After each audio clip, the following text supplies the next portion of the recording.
toxic Avenger. I have absolutely no idea how to explain any of this to you guys. Please bear with me on this one. I'm very passionate about this topic because it's something that I saw happening since 2014, and it's something that I was very suspicious about since 2009. And the problem here is that, guys, just bear with me on this one. You can't really just blame everything on these publishers and developers and developing studios. You can't really put the blame on them for what's about to happen to Anthem. You can't put the blame on them for what happened to Nintendo Switch 2.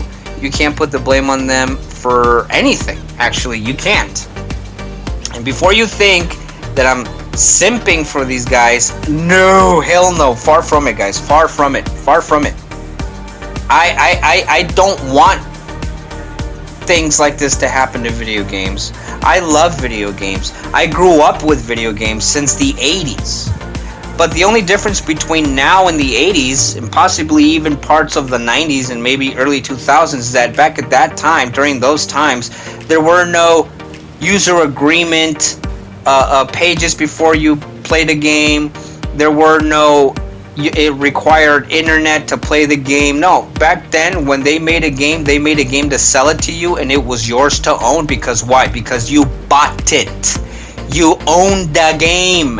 It belongs to you. Okay? When all of a sudden they started doing this crap, and why they started doing this crap is beyond me. Can anybody explain that part to me? Can anybody explain why it's so important that these studios and developers and publishers for both online only and free to play, why it's so important to lock games behind that requirement or forced requirement? Because you still have to pay for internet, plus you have to pay for a subscription on certain titles and certain games. Why is it so important that we not have full access to these games and their features? Why is it so important that they don't let us use the game fully? Can anybody answer that for me, please? Does anybody know any developers from these studios that can answer that for me? Why do I say that? Because of the bullshit that one of the developers at BioWare said to one person that was smart enough to ask the question, can I still play the game offline, when they were talking about Anthem, and they put up the post saying that they were going to sunset the game. And you know what one of the developers from BioWare said? We didn't design the game to be played offline. What does that even mean? And yes, it was a quiet pause right there, because I'm expecting someone to actually think to themselves like, yeah, what does that even mean? What does that even mean? We didn't design the game to be played offline. What does that mean? I mean, can anybody explain that part to me? Because it doesn't make any sense to me. What do you mean you didn't design the game to be played offline? How so? For example, Anthem is not multiplayer, first of all. It's not competitive multiplayer, it's co-op. Okay? You with me? You still with me there? Okay. Anthem is not competitive multiplayer, it's co-op. Therefore, it doesn't need to be online only, because you can always add bots that help you. Best example, Space Marine 2, Space Marine 1, Halo, Halo 1, Halo 2, Halo 3, Halo 4, Halo 5, Halo Infinite, and several other games that have buddies. Buddy bots. I'm gonna start calling them buddy bots instead of butt buddies. You know what I mean? How is designing a game to be online only the excuse you have in telling people, hey, guess what, we're gonna kill the game, fuck you, you spent $70 and plus on this game, you're not getting anything back, you're not getting a refund or any kind of reimbursement, you're fucked, we got your money, ha ha ha, ha ha ha. I mean, seriously, No, I don't think anybody's going to be able to explain that part to me. No one's going to be able to explain that part to me. Why it is that developers and publishers feel the need to fuck us royally in the butt by saying these games weren't meant to be played offline and you can't have them, or you can't have full access to them, or you can't have full access to the DLCs or bundles you buy without being connected to our fucking servers, having internet connection, and a subscription to boot. I mean, I still don't understand that. I don't get it. And I don't think anybody's going to be able to explain it to me. I don't think anybody's going to be able to explain it to me. Because you won't even know either. Because no one has asked the question either. Have any of you gone to, I don't know, any kind of forum with these publishers that dabble in this BS? Have any of you done it? I don't, because I don't have access to that crap. Don't ask. But I don't have access to that crap. I can't just go to some forum, ask the question, and expect people to back me up on this, because nobody will back me up on it, because, I mean, I think they think that if they do, they're gonna be, what, like, harassed or bullied by others? I just don't get it. I don't understand. And the reason why I say that is because I already did that once, several years ago, as a matter of fact, on Facebook, when I had discovered Warframe, and I enjoyed the crap back in the day. I enjoyed the crap out of that game, and the thing about it is that it's single player co-op, and I think there's like multiplayer in it. I don't know. I haven't tried in the last many years ago. I don't know what's going on with the game. All I know is that it's become kind of woke, so I won't even touch it. But I went on Facebook. I went online on Facebook, and there was this group that were talking about Warframe, and I went on there and I asked, how come I can't play the game offline? Because I did. I tried playing it offline because I had been disconnected from the internet, and I wanted to keep playing Warframe, but I couldn't because I needed internet access. It's a free to play game, but you still need internet in order to play it. So I went on that group chat or that group, and I asked, why can't I play Warframe offline? And one asshole actually said, that's not what Warframe was meant to be designed for. I was like, what the fuck? It's like, and he actually came off like a dick with the way that he wrote it on the comment area. Like, that's not what Warframe was designed to be. I even came up with a follow-up question to this douchebag's comment, and I said, okay, so what was it designed to be as then? Because I don't get that. What do you mean that's not what it was designed to be? It wasn't designed to be played. It wasn't designed to be enjoyed. It wasn't designed to be cherished. It wasn't designed to be admired. It wasn't designed to be... I don't know. I don't get it. What do they mean by that? It wasn't designed that way. Like the guy from BioWare, like the person from BioWare, when they said that that's not how they designed Anthem to be. Like, what does that mean? What does that even mean? The same goes for Call of Duty. Like, every fucking title that's come out, what does it mean when you buy bundles and season passes, and the only way that you can access that stuff is that if you play multiplayer and you have a subscription with internet? And the only way that you can use the bundles that you pay good money for is if you're connected, not offline. Because it does have bots, guys. It does have bots for multiplayer. But it doesn't give you the feature of using the stuff you paid money for. And yet we have all these douchebags in the European Union signing a petition requesting not to kill games? Do you all know where all this stuff stems from?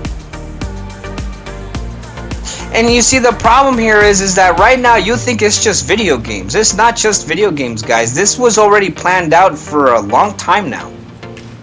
And it has been planned out. How so? The World Economic Forum, for example. The World Economic Forum had this bald, late-age, German Nazi billionaire who had this, I guess, has structured some sort of way of living for society that isn't a multi-millionaire or billionaire. And his catchphrase was, own nothing, be happy. Klaus Schwab, in case none of you idiots know.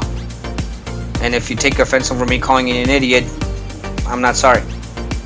Because if you're the type of person that plays games like Call of Duty Black Ops 6 or, I don't know, anything that requires an internet connection or forced internet connection, then you're an idiot. So, this motherfucker's tagline was, own nothing, be happy. This coming from a multi-billionaire, okay? I mean, don't talk the talk, walk the walk, motherfucker. So, you think this just video games. Well, here's a little... It's not, guys. It's not. This is how it starts. This is how every dictatorship starts. They dip their toe in the pond to make sure that it's safe enough for them to go full body. That's how they start. You give them an inch, they'll go all over you. They'll walk all over you. Right now it's video games, but pretty soon it's property. Your cars, your homes, your health, and your kids. I don't care if you think that I have a fucking tinfoil hat on my head saying this shit. I could care less. But it's fucking true. See, first they started doing this stuff with online requirements for multiplayer. And it still had its quirks. It still had some perks as well. Some certain games that if you wanted to play against people, you had to have an internet connection. Okay, granted. But then they started moving on from there to complete and full internet and subscription, and then keeping from you the game's features that are paid for with the full game, as well as DLCs or extra content. And now they're going full blown. Now they're breaking consoles. Now they're closing off servers to where you're not getting any kind of reimbursement for a game that you paid for in full price. How far do you think it'll go until they finally decide to go further than that? I'm just saying. And I'm not wishing ill will on the petition to stop killing games. I am not. But you actually think that this petition's gonna do anything? You actually think that this stupid petition and Brazil's lawsuit against Nintendo, or the Netherlands or Iceland or Greenland, I forgot which country is suing Sony over the price gouging on their digital sales, but you actually think it's gonna stop there? It's not. It's not gonna stop with some fucking petition or some fucking mediocre lawsuit from Brazil or anything like that. It's not gonna stop there. Because it won't work out that way. You see, the only people that hold the key to any kind of change is you and me. We're the only ones that dictate to them what we want and what we're willing to buy. And the best example I can give you is Avengers. Oh yeah, Avengers. That game started off online only. People spoke up and they spoke out. And they criticized and commented on that, and they went after the developers for it. Few numbers change, a little coding here and there, surprise update, about a gigabyte's worth, and guess what? The game was now online, offline. Sure, there are some features that still require you to actually have people playing with when it comes to like maybe the raids, which is only like 2 of them. Could have been more, but the drama with Crystal Dynamics was so big that they just had to kill the project. But you know what happened? They made the game offline. You had bots, and every aesthetic that you paid for was still there for you to own, and the ones that you didn't, they gave away for free. Yeah. You think it's that hard? You think it's that hard to get this shit done? It's not that hard. It really isn't. The only thing we have to do, stop playing free-to-play games. First of all, stop playing free-to-play games, guys. Fortnite and every other one, for any kind of example that you want. Stop playing free-to-play games, guys. Stop. Seriously, stop.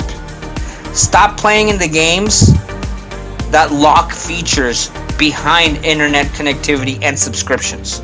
Stop with those games. Stop buying into those games, guys. Stop. Stop putting time, because time is also, believe it or not, a currency. That's when they say, I've invested time into this. You're investing currency. Time is currency. Time is money. Okay?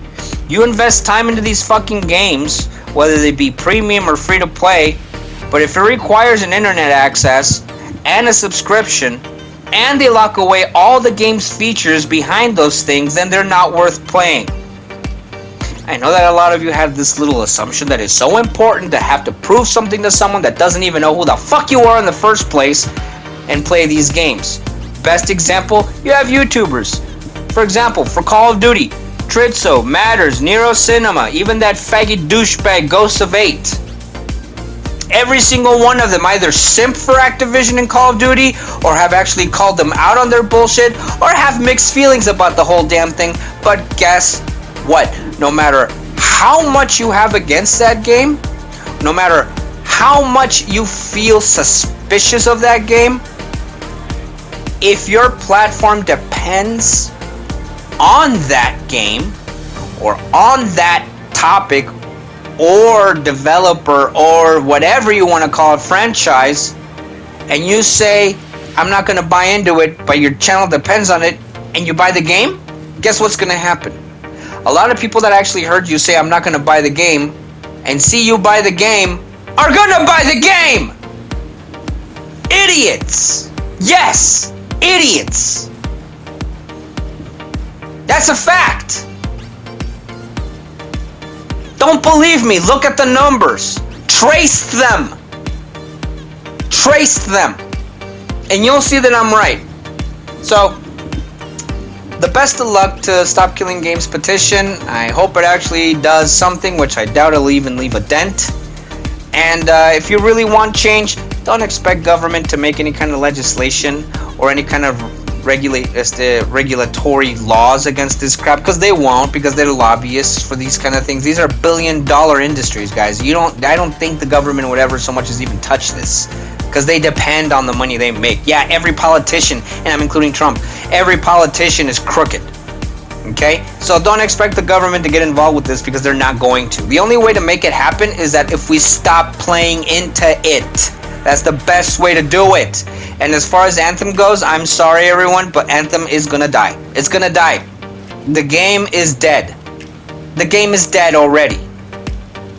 Don't even bother buying it for $4 on Xbox or PlayStation, because you only have 100 and so days to play it until next year. When in fact it actually does die. I'd rather spend $5 on gasoline than on that. Sorry, it's the fucking truth. Don't like it? Don't care. Let me know what you think. You know what to do. And until then, game on, guys. For whatever's left. The Toxic Avenger is coming to your town. Look out.